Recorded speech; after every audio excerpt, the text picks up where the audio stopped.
6절이나 되는 이 긴 시를 통해서 또는 노래를 통해서 자신이 처한 상황뿐만 아니라 그럴지라도 나는 하나님을 찬송하리로다 라고 하는 고백을 합니다.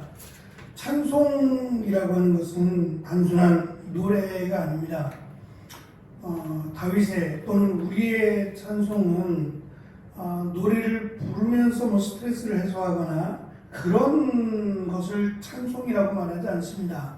찬송은 하나님께서 하신 일, 하나님께서 행하신 일을 고백하는 것이고 그 하나님의 하신 일에 대해서 감사를 드리는 것을 노래화시킨 것을 찬송이라고 부릅니다. 그러므로 찬송은 내가 그것을 이해하든 또는 이해하지 못하든 간에 하나님의 역사하심을 고백하는 것이 찬송의 바탕이 되어야 합니다. 그러니까 다윗이 지금 어려움 가운데 또는 고난 가운데 자신의 지은 죄악으로 말미암아 다른 사람들로부터 극심한 비난을 받을지라도 하나님은 거룩하시다는 겁니다. 하나님이 나를 징계하셔도 하나님은 거룩하시고 하나님이 나를 인도하시는 그 과정을 믿고 감사하는 것이 찬송이다라고 하는 것을 다윗은 고백하고 이 찬송을 자신의 또는 이스라엘 백성들의 후손들이 이것을 유업으로 받아서 영원히 찬송하기를 원합니다 라고 하는 고백으로 이 시편 69편이 마무리가 되고 있습니다. 특별히 다윗은 자신의 이런 자신의 하나님의 역사의 한 조각이 되는 자신의 모습을 통해서 자신이 지은 죄 또 자신의 비천하고 어리석음을 하나님이 불쌍히 여기셔서 왕으로 세우신 이 파란만장한 역사를 통해서 온유한 사람들이 이를 보고 하나님은 살아계시다, 하나님은 역사하신다, 하나님은 하나님께 나아가는 자들을 찾으신다 라고 하는 것을 증거하기를 원합니다.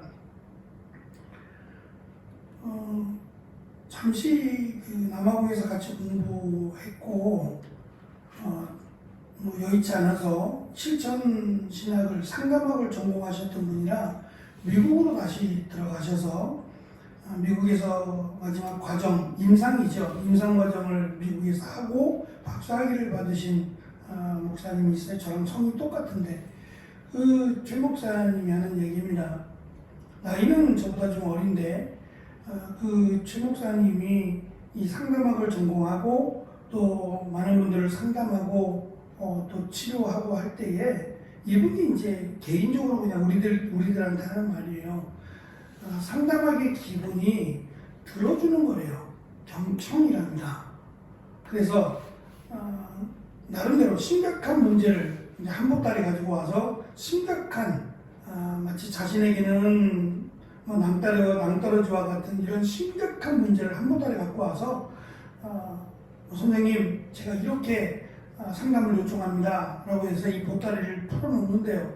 싹단 2시간 정도를 상담을 하면 자신도 진이 쫙 빠진대요. 그래서 그렇게 힘드냐 그러면 사실 다른 게 힘든 게 아니라 집중해서 그분의 말을 들어주는 게 힘들대요.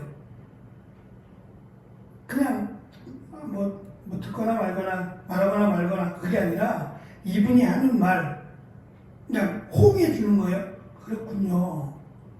그랬겠네요. 얼마나 힘드셨겠어요?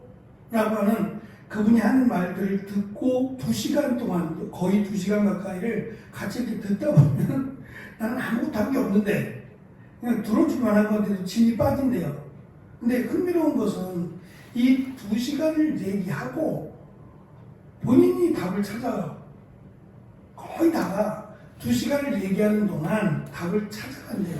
나는 아무것도 한 게 없대요. 2시간 동안 스스로 답을 찾고 말하면서 답을 찾는데요. 그리고 나서 고맙다고 인사하고 돈 주고 간대요. 그냥 자기가 이것을 수없이 겪으면서 답은 사실 내 안에 있는데 너무 복잡하고 힘들고 어려우니까 이 답을 못 찾는 거예요, 사실은. 그러니까 순서만 제대로 놓으면 말하면서 풀어가는 거죠. 풀어가면서 스스로 답을 찾아간다는 얘기는 답은 내 안에 있는데 그 답을 못 찾는다는 얘기예요. 내가 지금 너무 복잡하고 힘드니까 꼭 다윗이 그런 것 같아요. 분명히 자기 안에 답이 있어요.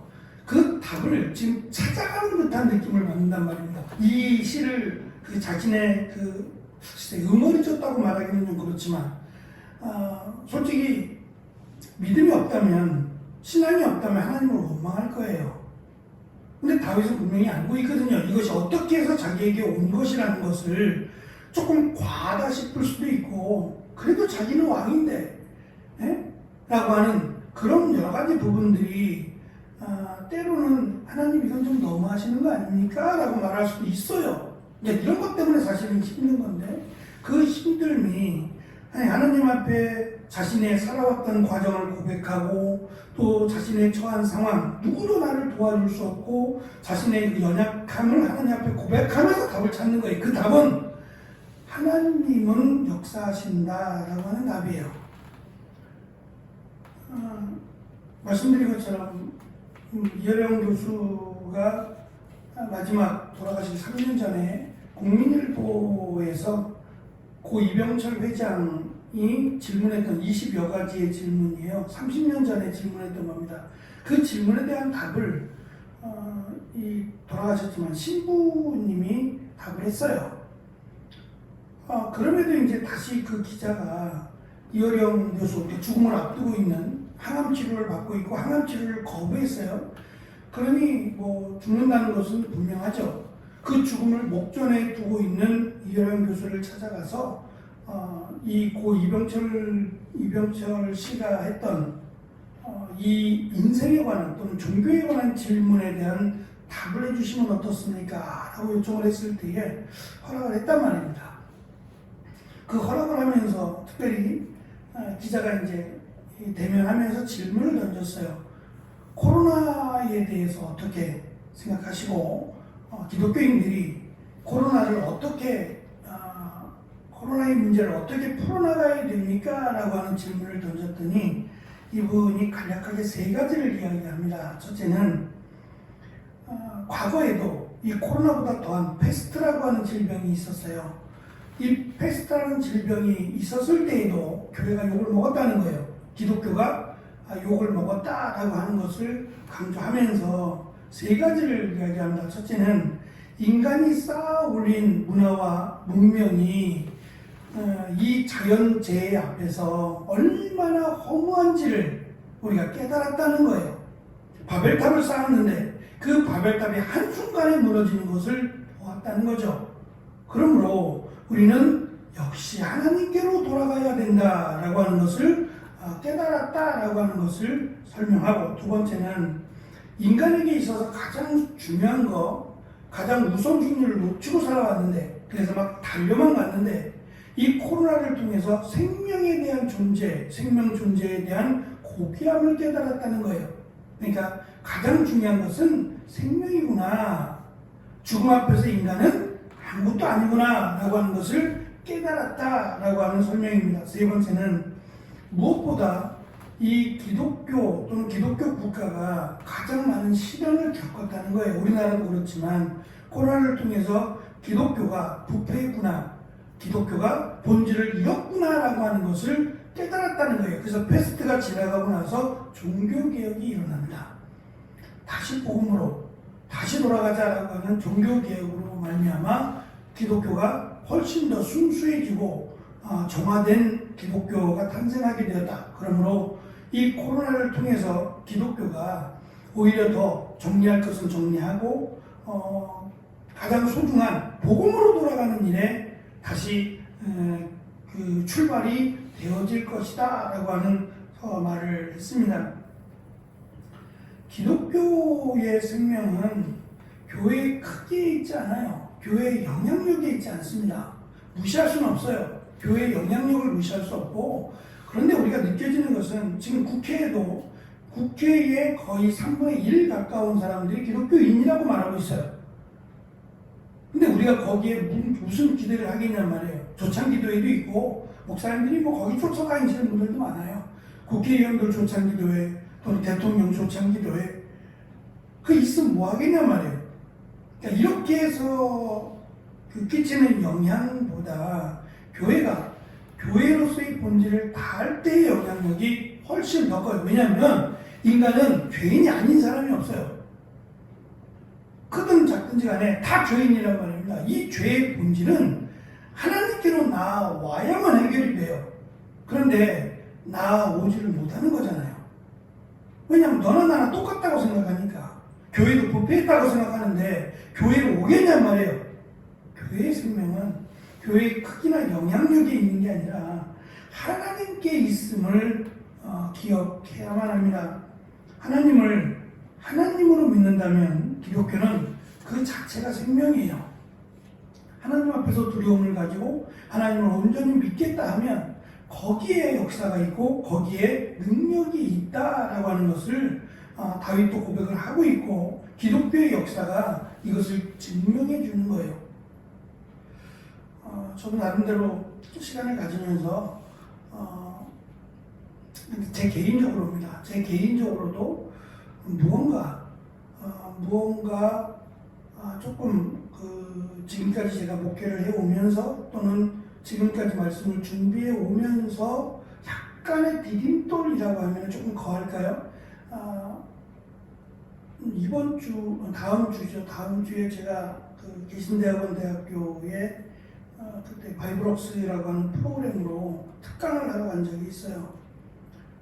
김밥을 먹으면서 특강을 했는데 그때 특강을 들었던 학생들 중에 이제 졸업하고 올해 강도사 시험을 보거나 또는 이제 개척을 앞두고 있는 목사님이 있대요. 목사님이 이제 학교 행정처장님을 통해 전화가 온 거예요. 한번 찾아오겠노라고. 그래서 제가 그때 무슨 얘기를 듣고 또 무엇을 확인하고자 오는지 모르겠지만 제가 할 수 있는 한 이분들에게 사실 목회는 처음이잖아요. 인생에 있어서 목회는 처음일 수 있어요. 근데 그 처음이라고 하는 것이 사실 그 목회는 누가 해도 마찬가지지만 성도들은 그렇게 생각하지 않아요. 이미 목사가 되면 다 준비되어 있다고 생각을 해요.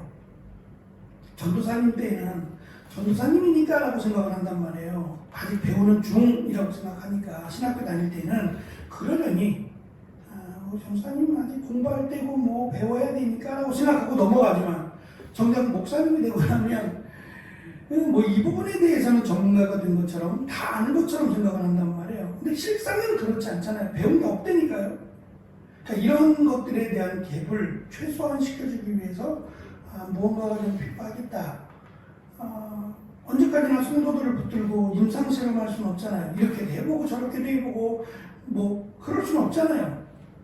무언가 정확한 것을 향해서 특별히 말씀을 향해서 집중해야 될 사명을 받았는데 이것에 대해서 이러쿵저러쿵 자꾸 이렇게 옮겨다니기만 하다 보면 어떻게 답을 찾겠느냐 말이에요. 그래서 제가 나름대로 고민하고 이걸 어떻게 뭐 시간이 좀 걸리더라도 조금씩 아주 조금씩 저와 함께 길을 걸어가고 있는 목회자들이나 또는 고민하고 있는 이들에게 도움을 줄 수는 없을까?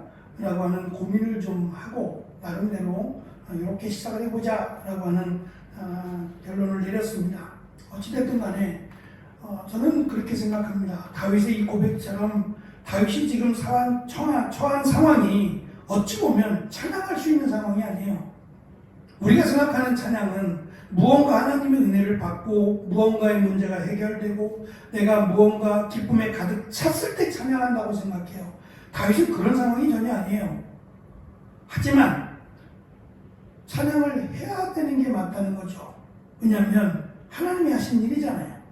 분명히 내가 하나님께서 하시는 일 가운데 있다면 언제나 하나님은 찬양을 받으셔야 한다는 거예요. 내가 어려움에 있건 또는 환난 가운데 있든지 간에 내가 하나님 안에만 있다면 분명히 하나님은 찬송과 찬양을 받으셔야 합당하시다라고 하는 것을 다윗은 이 긴 시의 고백을 통해서 결론을 내립니다.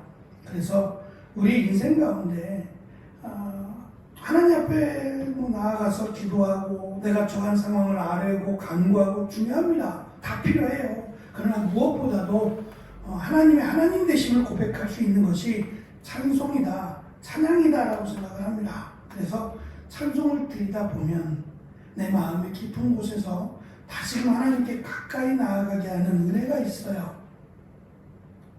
그래서 우리 교회가 뭐 코로나를 통해서 사실은 우리 입을 막아버렸긴 하지만 우리 하나님을 마음속으로도 찬양하고 또 힘들지만 마스크를 쓰고라도 하나님께 찬양을 드리면서 찬양받으시기에 합당하신 하나님, 그리고 하나님이 하신 역사들을 찬송을 통해서 고백하며 우리도 살아계신 하나님을 영원히 찬송하리라 라고 하는 고백이 우리 삶 가운데 늘 충만하시기를 축원합니다.